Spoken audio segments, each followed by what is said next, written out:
자, 여러분 2회 모의고사 시간입니다. 자, 2회 모의고사 진행하도록 해보겠습니다. 자, 1번 이 법상 등록관청에 해당하는 것을 모두 고르시오 이랬습니다. 등록관청 중요한 단원이죠. 자, 등록을 하고 영업을 하게 되는데 등록관청이 어디입니까? 하고 물으면 등록관청은 사무소가 있는 시장, 군수, 구청장을 등록관청이라고 합니다. 자, 예를 들어 볼까요? 예를 들어서 서울특별시 종로구에 가면 낙원동이 있습니다. 자, 낙원동에 여러분들이 중개사무소를 갖추었습니다. 등록관청이 어딜까요? 하면 사무소가 있는 시장, 군수, 구청장, 종로구청이 등록관청이다. 그런 취지죠. 자, 그런데 이런 서울특별시에 있는 이런 구청을 자치구라 부른다면 비자치구도 있죠. 예를 들어서 경기도에 가면 수원시가 있고 수원시에는 팔달구라는 구도 있습니다. 팔달동도 있겠죠.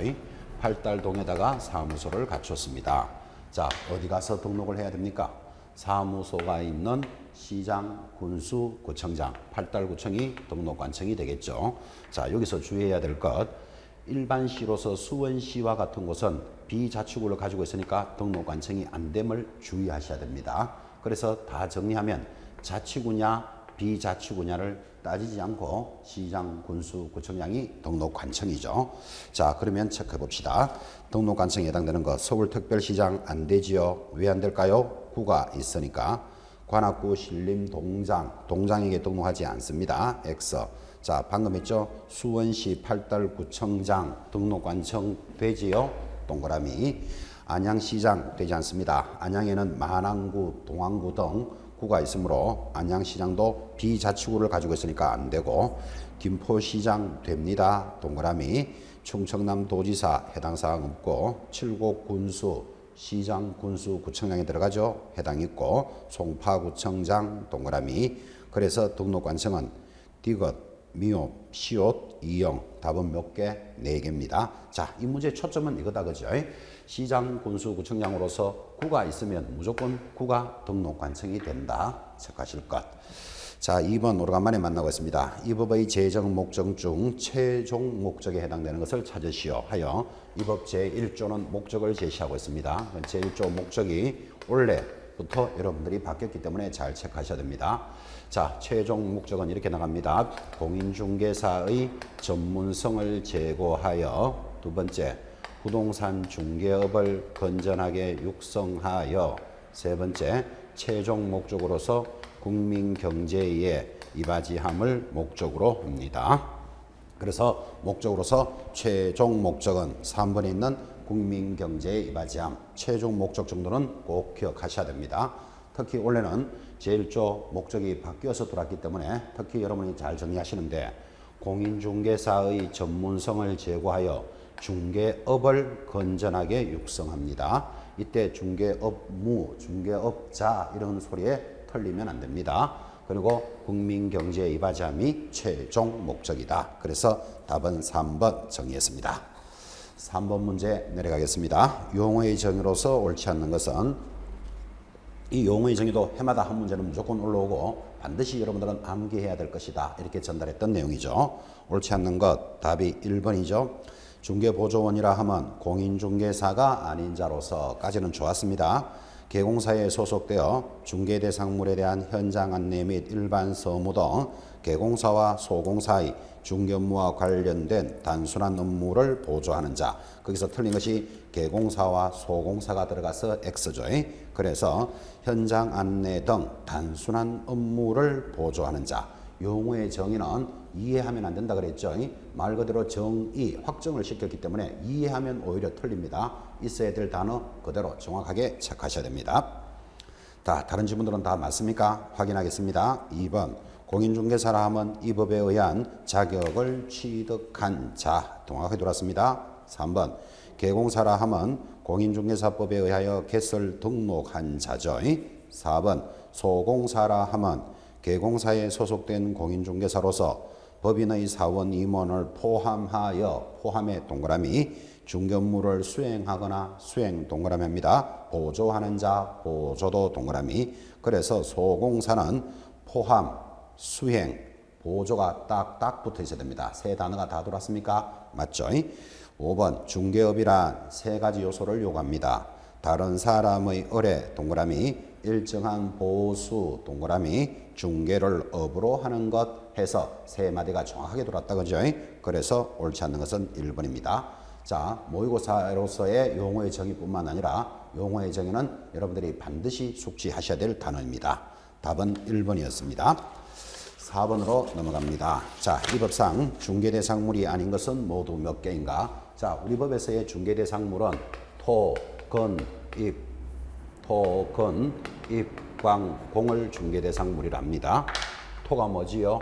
토지, 건축물, 임목, 광업재단, 공장재단 이 5가지가 중개대상물이고 중개대상물에 대해서는 시험에 빠질 수가 없는 단원입니다. 아닌 것을 찾아라 그랬습니다.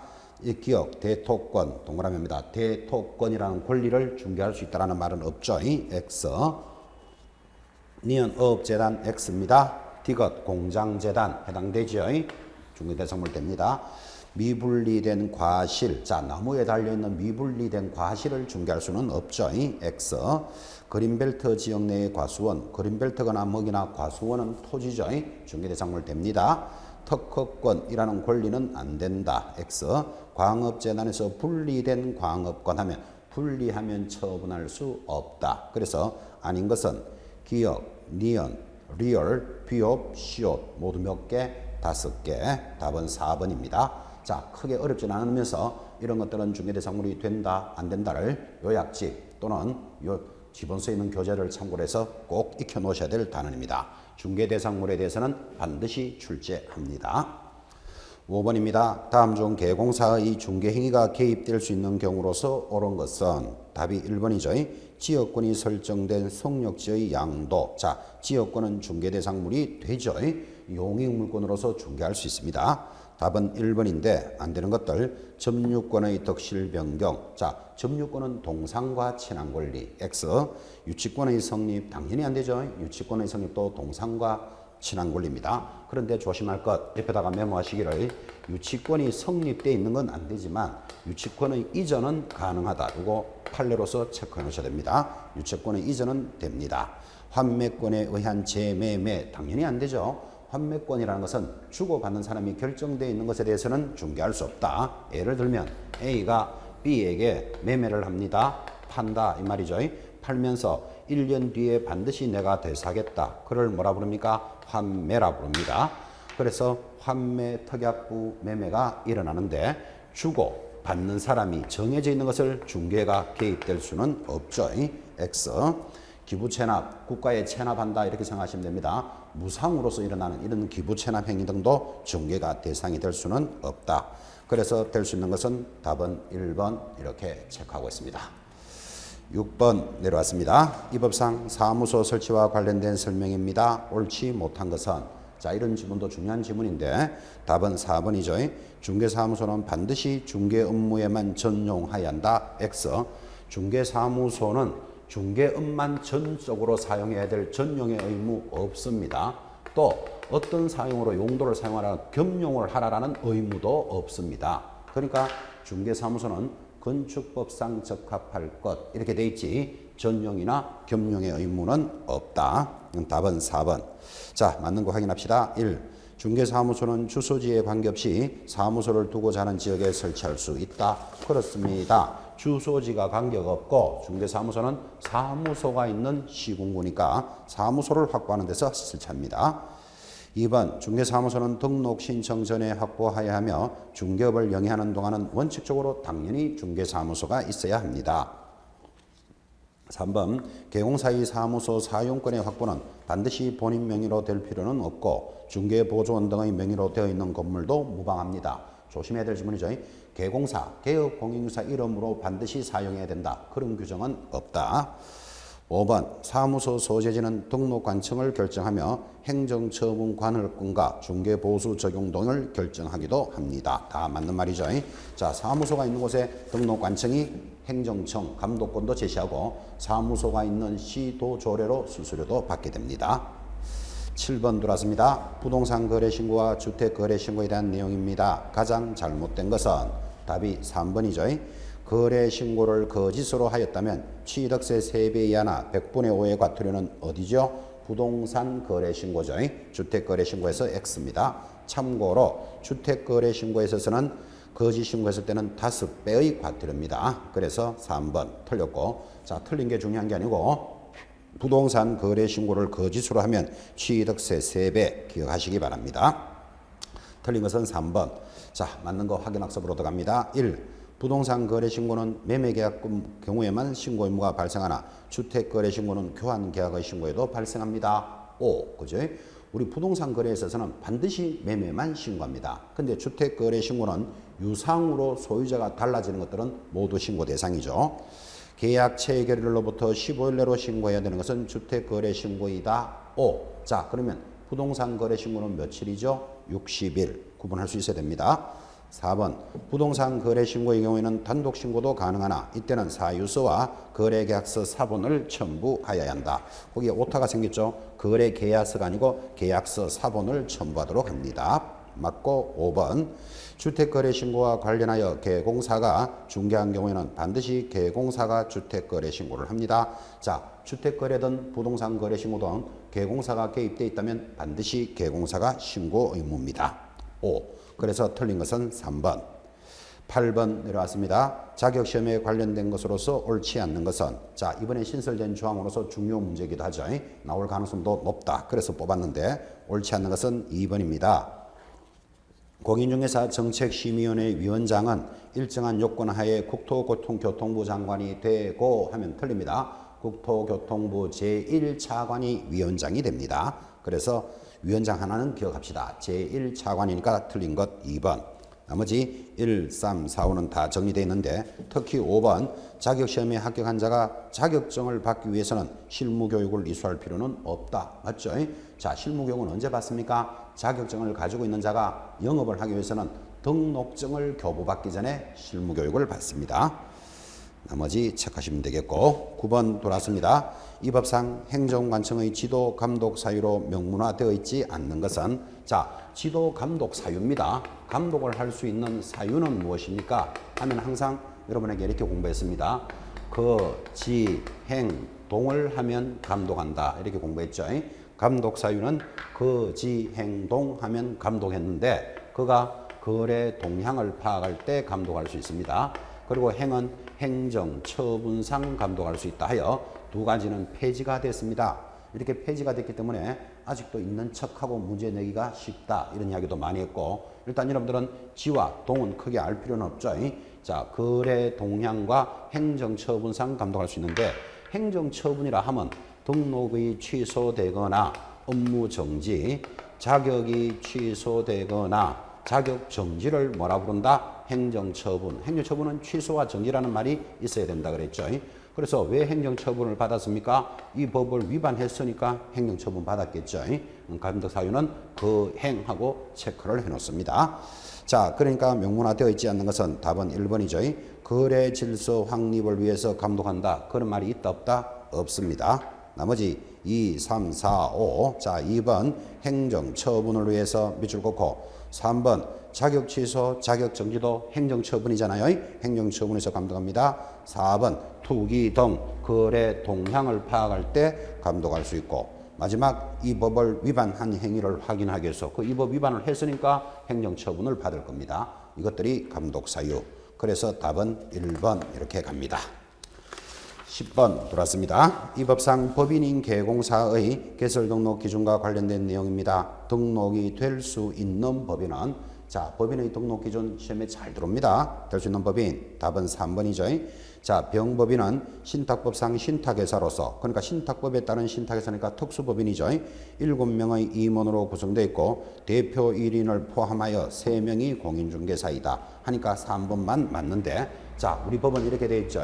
자, 법인의 임원은 대표자를 제외하고 3분의 1 이상은 공인중개사일 것. 그랬으니까 7명의 임원이 있는데 1명은 대표이사랍니다. 근데 대표이사는 반드시 공인중개사여야 하고 나머지 6명 중에서 3분의 1은 공인중개사일 것. 그러면 2명이니까 합이 몇 명? 3명이면 뭐 할 수 있다?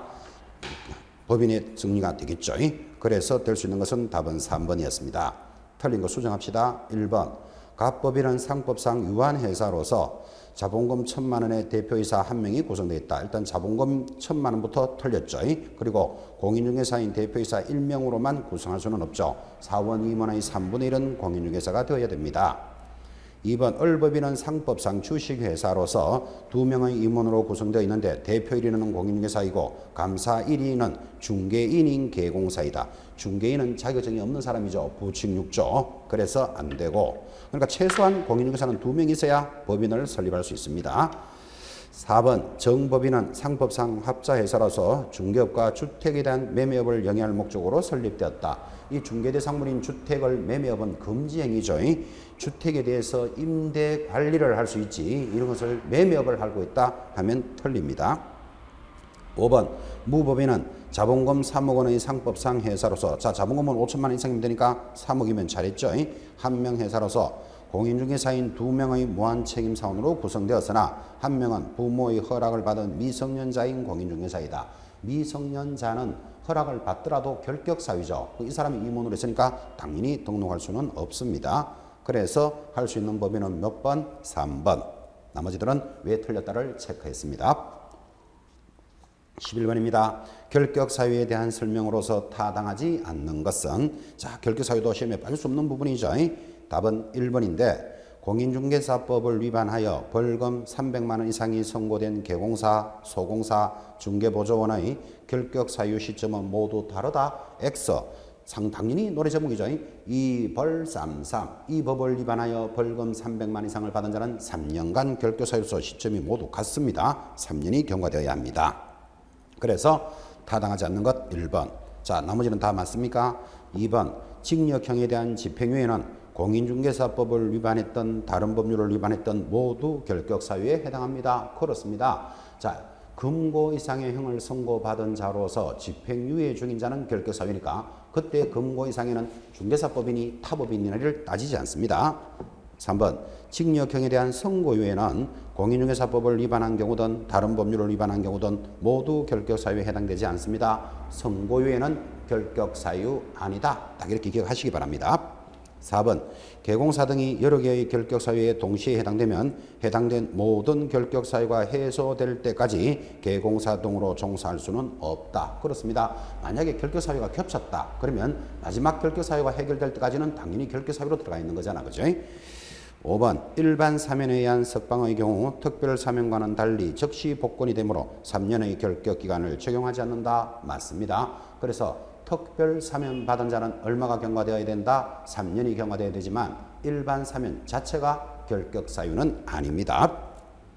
12번입니다. 다음에 예시된 지문에 해당하는 법인이 의무적으로 설정해야 될 업무 보정 설정액으로서 최소액은 얼마입니까?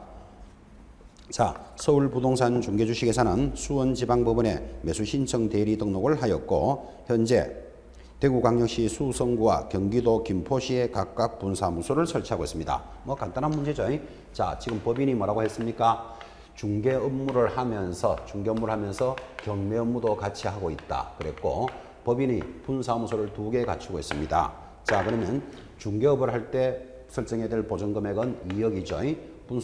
분사무소마다 1억씩 가입해야 됩니다. 그러면 얼마? 4억이 가입된 상태에서 경매 업무도 하려면 똑같이 4억을 가입해야 되니까 답은 8억. 그래서 답은 5번 이렇게 정리했습니다.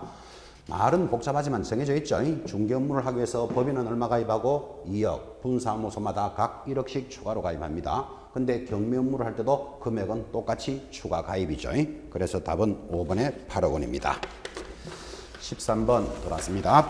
다음 중 이 법상 소공사의 자격정지 처분을 할 수 없는 경우는, 자 자격정지도 항상 출제되는 단어입니다 하고 예고를 하는데, 자 노래도 많이 불렀습니다. 자격정지 사유는 이, 인, 설, 개, 금이 자격정지 사유입니다.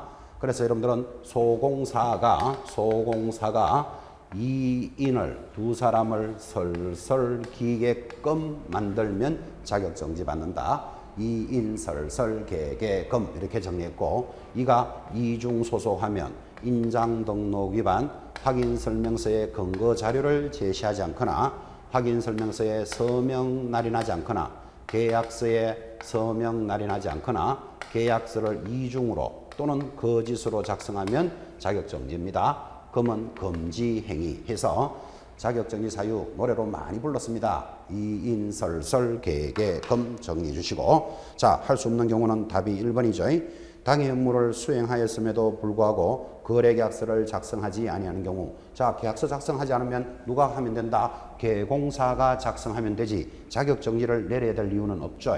답은 1번. 계약서에 관련되는 것은 계약서를 서명 날인하지 않거나 이중 작성하게 되면 자격정지입니다. 주의하시고, 자, 나머지 다 돌았나요? 1번, 2개 이상의 사무소에 소속된 경우, 우리는 이를 뭐라 그런다? 이중 소속. 3번, 인장 등록을 위반하면 자격정지죠.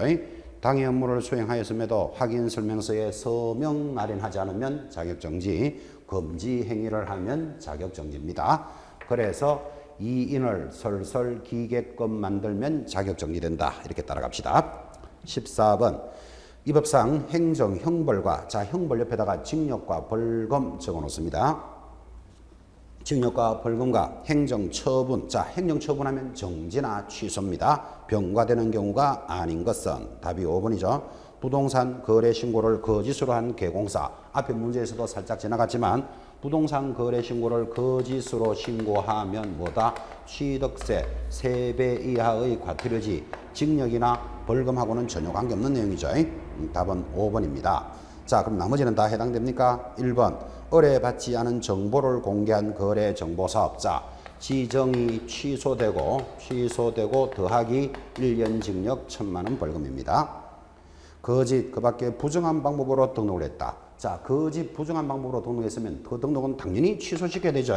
취소시키고 무등록과 똑같이 3년 징역 2,000만 원 벌금에 해당됩니다. 3번, 주택의 중개대상물에 대해서 명시한 중개보수 요율을 초과하여 금품을 수수하면, 자, 수수료 초과하면 뭐죠? 금지행위죠. 금지행위는 상대적인 취소 사유에다가 더하기 1년에 1,000 병과되죠. 4번 마찬가지, 의뢰인과 직접 거래를 하거나 쌍방을 대리하면, 자, 금지행위는 상대적 취소입니다. 상대적 취소에다가 직접 거래, 쌍방 대리는 3년에 2,000. 그러니까 전부 다 해당되고 있고, 행정처분과 행정형벌은 단수 암기식으로 출제되기 때문에 여러분들이 반드시 암기해야 될 사항입니다. 이렇게 전달했습니다.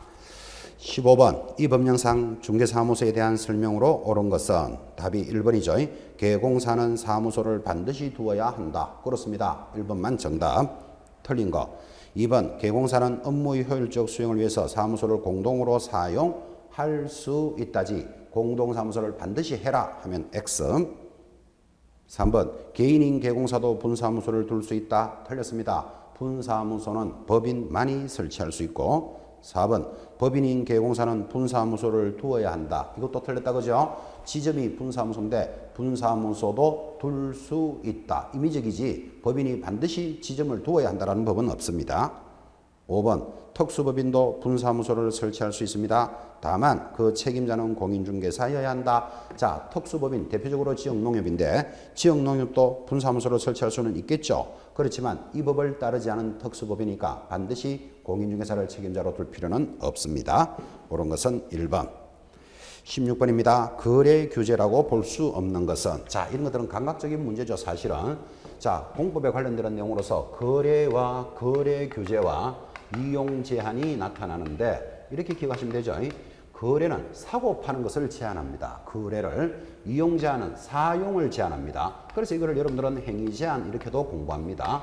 자, 거래 규제는 사고 파는 것, 이용 제한은 사용을 제한합니다. 자, 토지거래 허가제 1번부터 보시면 토지거래 허가를 받으면 거래를 규제하는 거잖아요.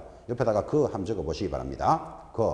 투기과열지구. 자, 투기과열지구는 분양권을 거래할 수 없다. 이런 지역입니다. 그러니까 당연히 거래 규제죠. 4번, 분양가 상한제 적용주택의 전매와 매매를 제한한다. 사고 파는 것을 제한한다. 이 말이잖아요. 그죠? 당연히 감각적으로 뭐 거래 규제. 5번, 거민제도입니다. 자, 부동산을 거래하고 등기를 하려면 사전에 거민을 받고 등기해야 된다. 세금을 받기 위한 제도죠. 거래 규제입니다. 근데 3번 답인데 학교 환경 위생 정화구역. 여러분 많이 들어보셨죠? 학교 환경 위생 정화구역은 행위를 제한합니다. 여러분 여기 학교가 있습니다. 학교가 있는데 학교로부터 일정한 거리에는 유흥업소 이런 것들은 들어가서는 안 되겠죠. 학교를 보호하기 위해서. 그래서 여러분들 학교 주변에 가보면 여기는 학교 환경위생정화구역이 적용됩니다. 이 말은 이 지역 안에는 유흥업소 등을 설치할 수는 없다. 즉 뭐를 하고 있다? 행위, 이용을 제한하잖아. 그죠? 자, 이런 문제는 여러분들이 감각적으로 따라붙어야 됩니다. 공법의 거래 규제는 사고 파는 문제고 이용 제한은 사용을 제한하는 문제다. 그렇게 정리하시면 됩니다. 17번입니다. 자, 매도 의뢰된 중개대상물인 상가에 대한 판매 소구점, 셀링 포인트인데 그중 성격이 다른 하나는 답이 5번이죠. 자, 이런 이야기를 합니다. 셀링 포인트는 물건에 대한 장점으로서 판매 소구점이다. 이렇게도 이야기하죠.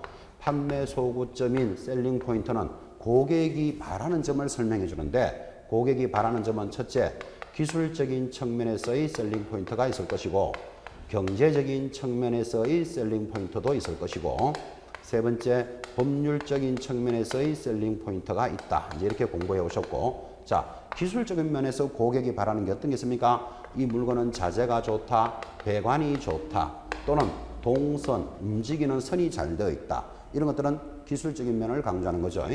경제적인 것, 이 아파트는 가격이 싸게 나왔습니다. 세가 잘 나갑니다. 토지, 가격, 수요, 공급, 이거 지금 안 사면 물건이 없습니다. 이런 것들이 경제적인 측면. 법률적인 것은 법자들하고 다 해당되겠죠. 세법상 혜택이 있다, 뭐 양도세가 면제된다 이런 거예요. 공법상 혜택이 있다. 법자들을 하는 것들은 전부 다 법률적인 면에서의 셀링 포인트가 될 것인데 지금 거기 보시면 1번 수요 공급 온천의 발견. 온천이 발견되면 앞으로 토지가 개발될 것이다. 개발되면 땅값이 올라갈 것이다. 이런 취지죠. 경제적인 겁니다. 임료, 가격 전부 다 무슨 취지입니까? 경제적인 측면. 하고 입지하고는 큰 의미는 없죠. 답은 5번입니다. 18번입니다. 무등록 중개업에 해당하지 않는 경우는 이런 문제도 주의하셔야 되는데 답이 4번입니다. 공인중개사 아닌 자가 자격증을 위조하여 등록을 하고 중개업을 했습니다. 우리는 이것을 뭐라고 부른다? 거짓으로나마 등록이 됐으니까 거짓 등록업자지 무등록업자는 아닙니다. 어쨌든 4번은 거짓 등록업자는 다른 사람 자격증을 빌려서 했으므로 무등록업자와 똑같이 3년 징역 2천만 원의 벌금이라는 제재는 그대로 받습니다. 제재는 3년에 2천만 원이 똑같지만 무등록은 아니잖아요. 거짓으로나마 등록이 됐으니까. 답은 4번.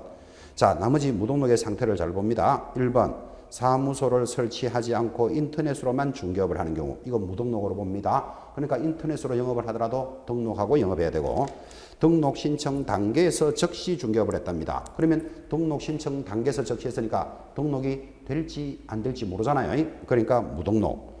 3번 결격 사유에 해당되어 등록이 취소가 됐답니다. 그리고 버적버적 중개업을 하면 취소된 자가 중개업을 하니까 당연히 무등록에 해당하고 5번 공인중개사가 사무실을 확보하고 실무교육을 이수하고 그 상태에서 중개업을 했답니다.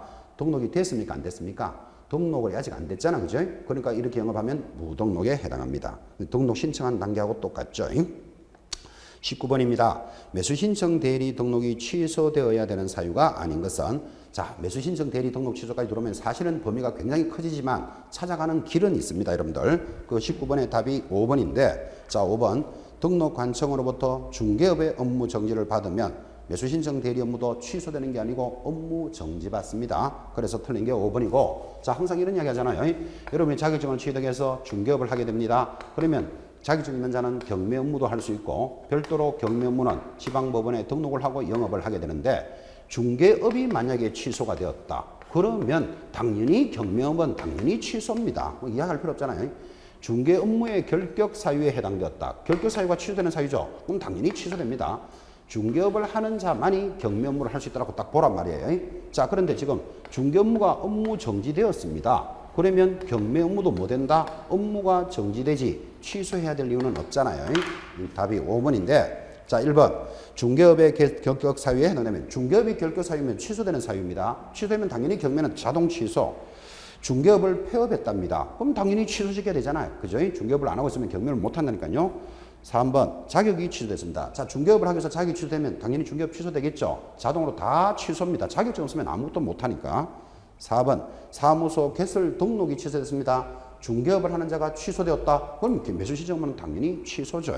자, 그래서 답은 19번에 5번인데 지금 매수신청 대리 등록의 취소 업무 정지까지 다 공부한다는 건 쉽지는 않지만 이런 식의 감각은 살려놓으셔야 됩니다. 그래서 아닌 것은 5번이었습니다. 20번. 자, 다음은 거래계약서와 관련된 이 법상의 의무들입니다. 옳지 않는 것은 자, 중개법상의 의무 답은 1번인데 법정 서식의 사용 의무 그게 틀렸죠. 여러분 우리 거래계약서만 공부하면 그렇게 공부합니다. 물건을 파는 자 각 사는 자을 사이에 계공사가 계약을 중개하여 계약이 이루어지면 거래계약서를 작성하게 됩니다. 자, 대표적인 거래계약서는 어떤 게 있습니까? 하고 물으면 현장에 나가보면 거래계약서라는 것은 매매 아니면 임대차 두 개밖에 없죠. 지금 개공사들이 매매계약서, 임대차 계약서를 어디에 적어야 되느냐를 우리는 뭐라고 부릅니까? 법정서식은 없다. 그죠? 왜 법정서식이 없는가 하면 이런 거래계약서는 아주 중요한 서류임에도 불구하고 법정서식이 없다는 게 시험에서 중요한데 왜 없을까요? 하면 계약 자유의 원칙을 따른다 그랬죠.